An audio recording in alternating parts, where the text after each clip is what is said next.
Part 1. To listen to our weekly hour on conservation issues. First, you have some time to look at questions 1 to 4.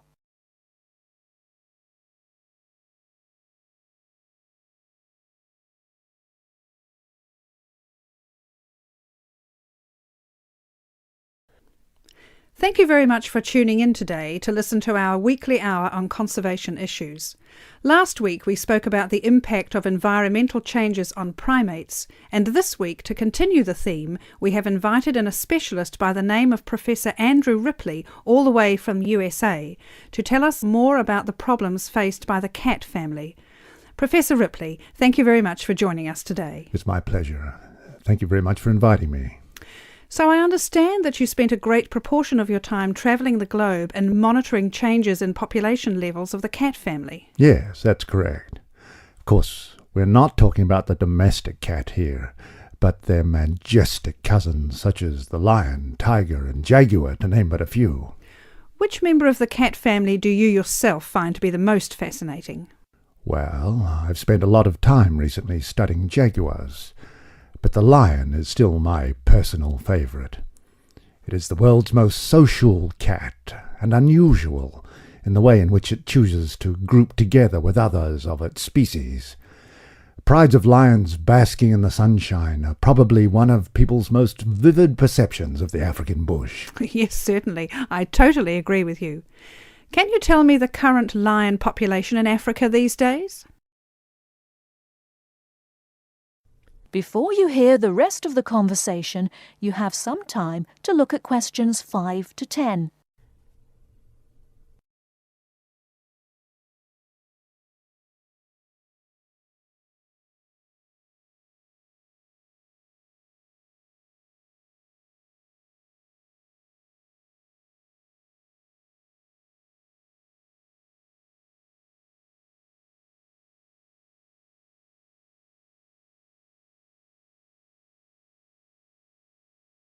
Now listen and answer questions 5 to 10.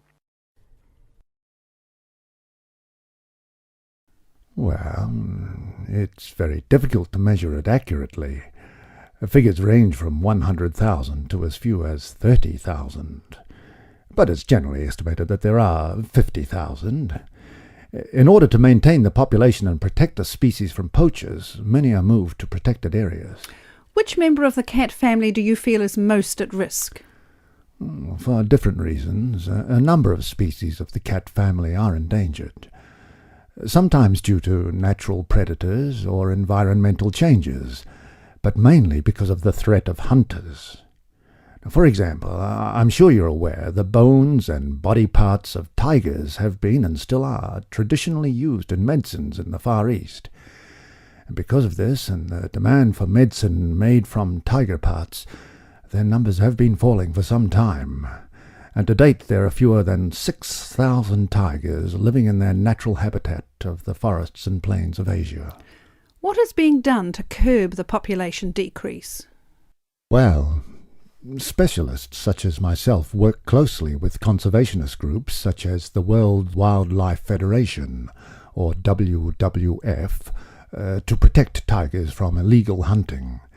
WWF considers the drop in tiger numbers to be catastrophic, and they are working hard to conserve the populations in China, India, Indonesia, Malaysia, Thailand, Vietnam, and Russia. I understand that poaching is not the only problem faced by the leopard. Let me get this right. Is it the snow leopard which lives in the mountains in Asia? Yes, it is. Poaching has been a problem, but not the most important. Its natural prey, the animals it hunts, is declining too. Its natural habitat in high-altitude areas, specifically the pastures, is threatened by the growth of agriculture. It is this that is causing the main problem for the snow leopard. It is going to be extremely difficult for numbers to recover, but again, the WWF has been working hard to continue to fund projects to aid the snow leopard in Nepal and Pakistan, and hopefully Bhutan very soon. Well, this is fascinating information you are giving us, Professor. We are just going into a short commercial break. When we come back, I have a few questions for you about the puma and the jaguar. Remember, listeners, there will be an opportunity to phone in and voice any opinions or questions you may have for the Professor in 10 minutes.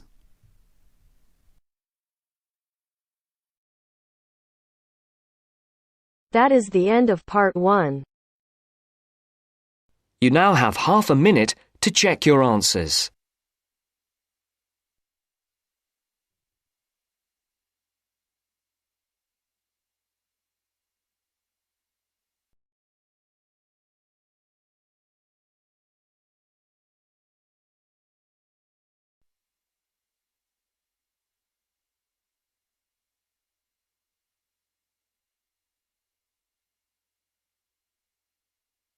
Now turns to part 2.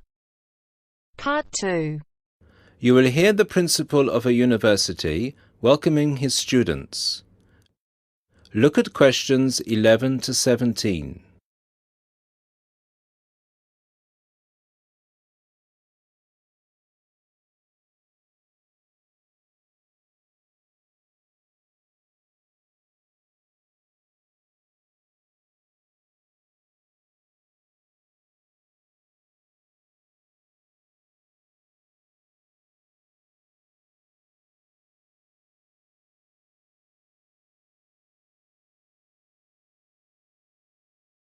Listen to the first part of the lecture and answer questions 11 to 17. Good afternoon, ladies and gentlemen. I'm Dr. Donovan, the principal of Don Levy University, and I would like to welcome you to the Dinglewood campus, which is one of the 3 campuses belonging to this university. This campus, Dinglewood, is where I have my office, and it's also the location of the Languages and Science campus, so some of you will be studying here. Dinglewood is the most northerly campus.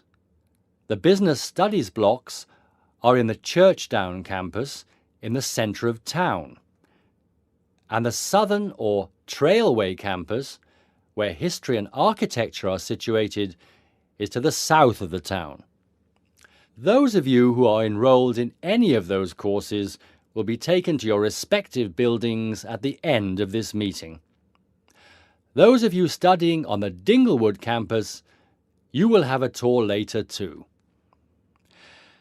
This building we are assembled in is the office or administration block, Block 39, and is where the weekly meetings are held. You are welcome to attend these meetings, as are all the university staff. You may want to, as many university issues are discussed at these weekly meetings. The meetings take place at 1:30 every Tuesday, so please stop by. 2 other important buildings are also located on this campus, the cafeteria and the on-site shop. You can purchase all the required books and any stationery you need for your courses at this shop. Please bear in mind that even though you have shown your ID passes to enter the site, you still need to use them again to buy anything in the shop or cafeteria. This is for security reasons. Now look at questions 18 to 20.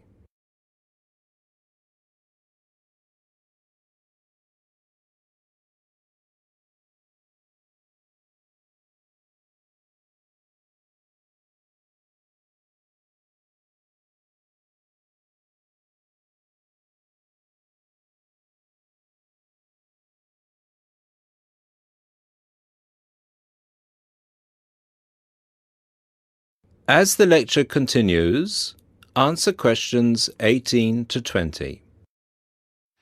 Now, if I could draw your attention to the back page of your joining instructions booklet, you will see a small map of this campus, Dinglewood.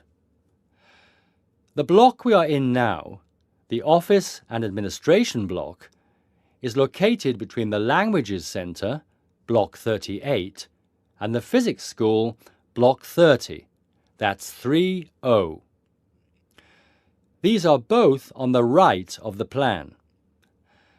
The cafeteria, which is open from 7 a.m. to 9:30 p.m., is on the left of the plan. It is between the chemistry block, number 35, and the university shop, block 33. At the university shop, you can get all you will need in terms of course materials.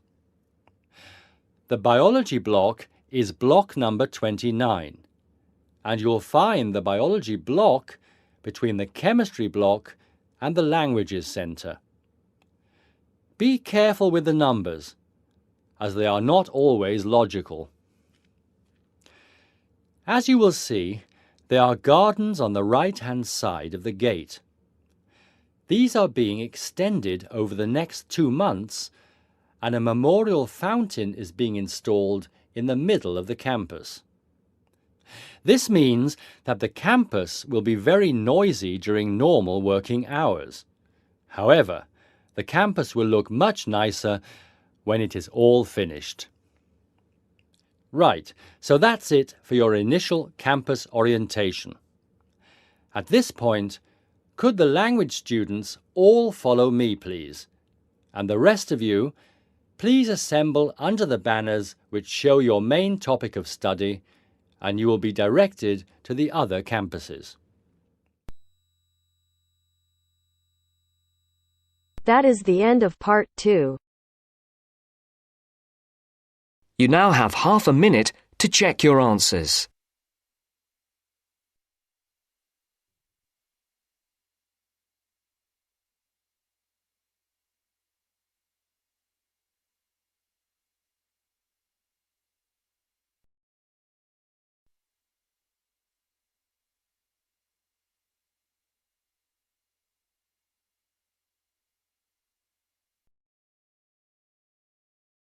Now turns to part 3. Part 3. You will hear a conversation between Wolfgang and his new friend Mary, who has already been at the college for a few months.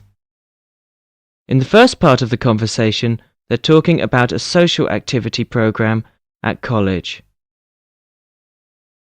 First, you have some time to look at questions 21 to 26.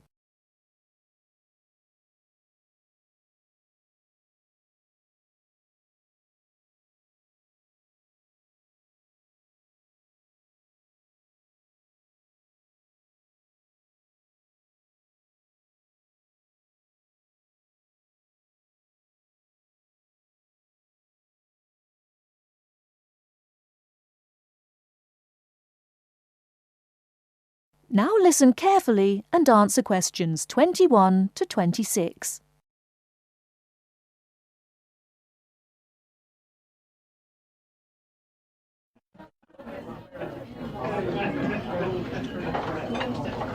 Hi, Wolfgang. Ah, Mary, how are you? Oh, fine. How's it going? Have you just had a class? Yes, I just finished my listening class. It was a little bit difficult. Yeah. It's always difficult when you first arrive somewhere. I found it quite hard when I first arrived. But you know what really made a difference? Was going on these social activities that the college arranges for you. It gives you a chance to practice your English and... I've heard that the college is pretty good about organising those kinds of things. How do I find out about it? Well, I've just picked up a schedule today. Let's have a look at it. Here it is. What is it? A schedule for this week or...? Yeah, let's have a look. Okay, yeah. Maybe we can do some things together, in fact. Yeah, that would be great. So... Let's see. What are they doing tonight? Monday night? Well, they've got singing with guitar. So I went to this last week. Oh, really? Yes, it's quite good fun. Is it pretty good? Yeah. What do they do? Do they have a concert or...? They teach you, modern and traditional songs. Well, I'm not much of a singer, but, Oh, come on. You should go. It's really good fun. Well, I suppose it'd be a good way to practice my English. Yeah, 'cause you learn kind of British folk songs and things. It's really interesting. Oh, but look at that. That starts at 8. But I notice at 9 o'clock there's a late night coach to Cambridge for a film. I think I'd want to try that. What time does this singing thing finish? Do you know? Oh, well, usually it kind of lasts about 2 hours. But I mean, we can always leave earlier. They don't mind. Oh, okay. So we can do both then? Yeah, so... Right. So that's at 9 o'clock. Yeah. What movie is it? Let me see. Oh, it's Rocky. Have you seen it? Rocky? Oh, that's the one with Richard Dreyfuss, isn't it? Richard Dreyfuss? No, it's Sylvester Stallone. Oh, yes, I remember now. American movie. Yes, I haven't seen that. I want to see that. Good, let's go to that. All right. Oh, okay. Oh, did you see on Tuesday that there's a tennis tournament? Tennis? What time is that? Well, that's at 4 o'clock in the afternoon. Where is it? Is it on campus or...? No. It's at Wembley, so that's in London. Oh, so it's pretty far away then. What time will it be coming back? The coach gets back at midnight. Oh, midnight. Well, tell you what, I think maybe I'd better cancel on that because I've got a class Wednesday morning, and I'm afraid at about 8:30, I'm afraid if I came back that late I probably would, I'd be very tired in class, and actually I'm more into football myself anyway. Oh, football? Well, did you see there's a football match on Wednesday? Oh, yeah? Well, who's playing? Let's see. Oh, it's England and Brazil. Oh, I really want to see that. Would you like to go together?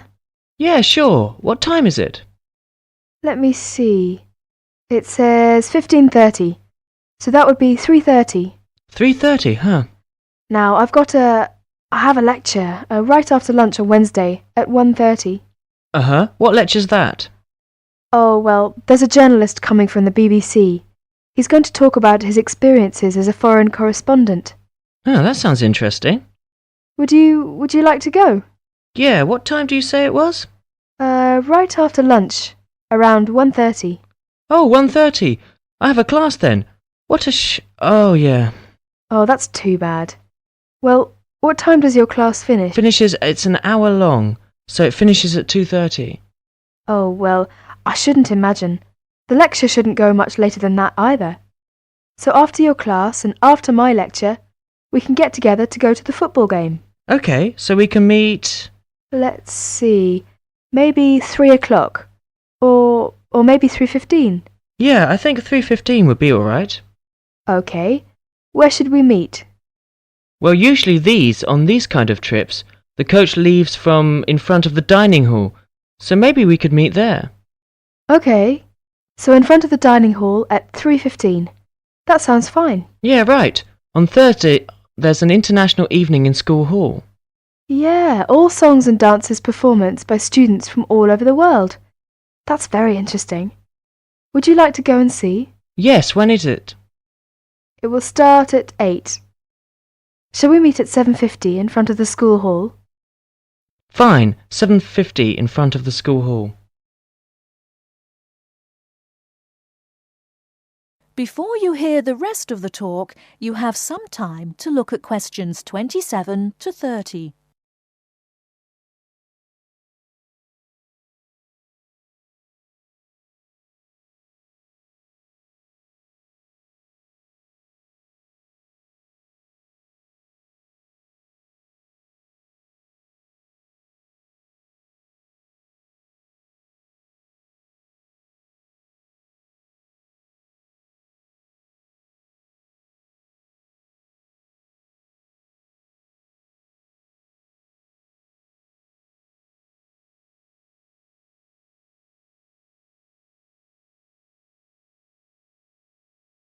Now listen and answer questions 27 to 30.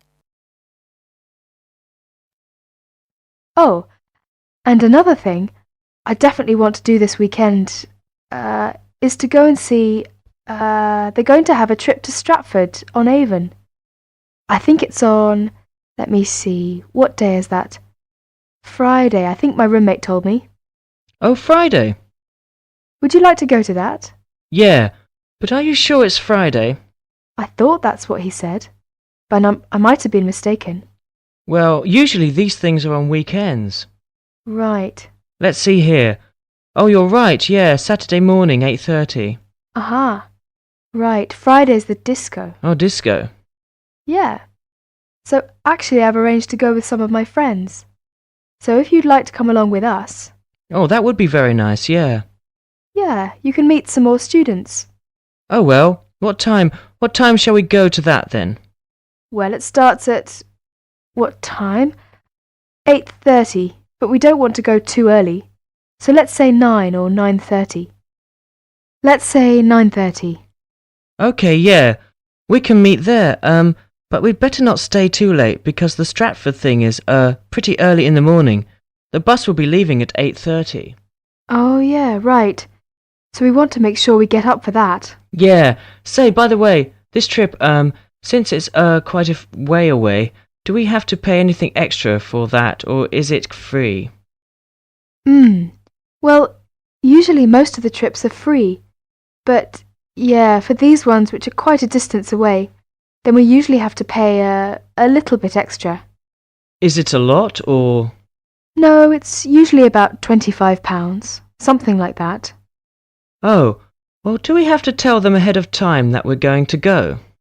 Yeah, usually you have to sign up a couple of days in advance, so... Oh, where do we do that? Well, you do that at the Student Services office. So you have to go and see one of the social activities officers. Oh, so I just tell them that I want to go, and to pay my money and then sign my name. Well, I think I'll go ahead and do that today. Actually, I've got some free time right now. Do you know where I go to do that? Yeah. It's the Student Services office. It's just across the road from here. Oh, okay. Well, across the kind of... You mean the green building over there? Yeah. So it's on the second floor. Oh, okay. Well, tell you what, are you going to the Shakespeare thing? Yeah, sure. Would you like me to go ahead and sign you up as well? Oh, yes, yeah, that'd be great. But, well, I haven't got any money on me at the moment. Oh, don't worry about the money, that's fine. You can pay me back this evening. I'll go and sign us now, and then when I meet you tonight at the singing, you can, give me the money then. Oh, well, if you are sure, that'd be great. No, it's no problem. Okay. Oh, is that the time? I'd better go. I've got a class. I'll be late. Okay, sorry. I'll see you later then. All right, see you tonight. Bye. Bye. That is the end of part 3. You now have half a minute to check your answers.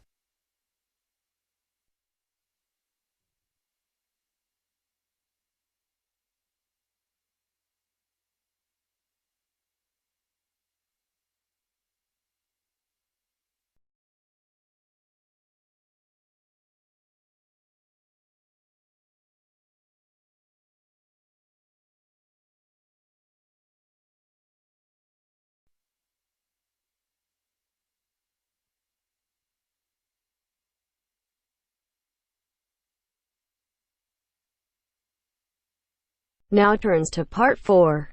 Part 4. You're going to listen to a talk about tea in the UK. First, you have some time to look at questions 31 to 40.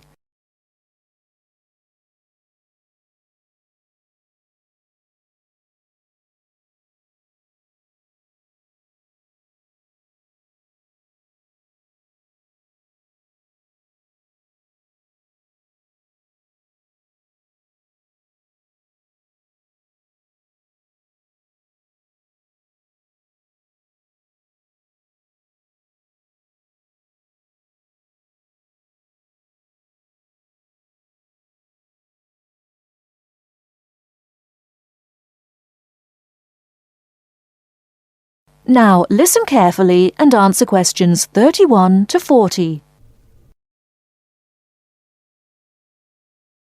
During the 1930s, there was a popular song which had the title "Everything Stops for Tea," and to millions of British people, a restful cuppa is still an ideal way to relax for a few minutes from the rigours of the day.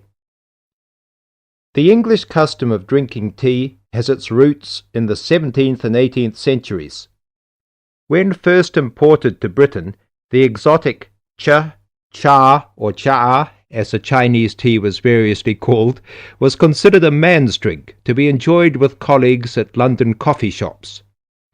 These were popular meeting places for many walks of life: politicians, lawyers, poets, actors, and writers. Many London clubs began in this manner, and the famous Lloyd's Insurance underwriters started out as Lloyd's Coffee House. In 1706, the first coffee house that offered tea was Tom's Coffee House, owned by Thomas Twining. He realized that he needed to introduce an added attraction to compete with the many other coffee houses in London, and tea was rare, exotic, and extremely expensive. With these credentials, tea became an exclusive drink and enabled Twining to open a tea shop under the sign of the Golden Lion in the Strand. By the 18th century, the ladies of the more affluent classes were going China mad, using tea as an excuse for displaying their extravagant purchases of Chinese porcelain and Dresden tea sets. A comprehensive tea tray would consist of a teapot and stand, teacups and saucers, sugar bowl, milk jug, and basin for discarded tea and tea leaves. Tea was still expensive and kept in locked tea caddies. Skilled craftsmen fashioned caddies of carved inlaid woods fitted with crystal and precious metals. To ensure the servants weren't tempted by this priceless commodity, the caddy was kept locked, and only the mistress of the house held the key and prepared tea when guests came to visit. No well-brought-up young Englishwoman could consider herself socially acceptable unless she knew how to brew a proper cup of tea. As the 18th century progressed, changes in commerce and working hours resulted in the main meal of the day being taken much later in the evening. The prospect of lasting from breakfast until evening did not appeal to the Duchess of Bedford, who is usually credited with being the first to alleviate late afternoon hunger pangs by introducing a small 4 o'clock meal served with tea. With time, the light, wafer-thin toast or delicate white bread gave way to exotic fillings like tomato and egg, cucumber, chicken, or potted shrimps, followed by buttered scones, crumpets, or elegant pastries. The popularity of tea continued to spread, but it was not until 1839 that the first shipment of Assam Indian tea was landed in Britain. A healthy trade with India was soon established, and tea clippers, like the Cutty Sark, now a museum in a dry dock at Greenwich, were reaching the peak of their sailing days. In 1879, the first limited shipments of Ceylon tea began to arrive, and by 1880 this had been firmly established alongside Indian and China teas, giving the broad range of teas that are available today. There have been few changes in 3 centuries of tea trading. London is still the centre, and indeed Twining still has a shop on the site of the original Tom's Coffee House at 216 The Strand. The name Twining has been linked with tea for over 280 years. Indeed, it was Richard Twining, in his capacity as chairman of the dealers of tea, who in 1784 persuaded Prime Minister William Pitt to reduce the high tax on tea, making the beverage more accessible to the general public. That is the end of part 4. You now have half a minute to check your answers.